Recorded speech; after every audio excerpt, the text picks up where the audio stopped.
কি করছো সোনা? আমি বসে আছি সোনা। তুমি আমায় মেসেজ করছো কেন? ফোন করো না একবার। বললাম না সামনে মা আছে, তাই তো তোমায় মেসেজ করছি ফোন না করে, যাতে বুঝতে না পারে। হ্যাঁ, তুই ওই ফোনের ভেতরেই ঢুকে বসে থাক। যেদিনে চোখটা খাবি সেদিনে বুঝবি।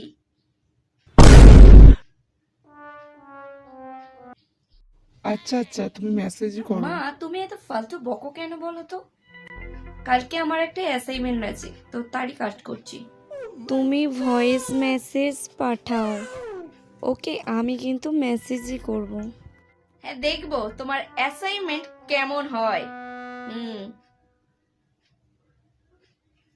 এই তো ভয়েস মেসেজ পাঠিয়েছি, দেখি অন করি।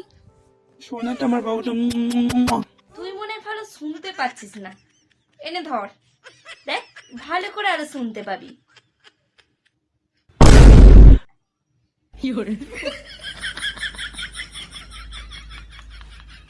ওর একদিন কি আমার একদিন।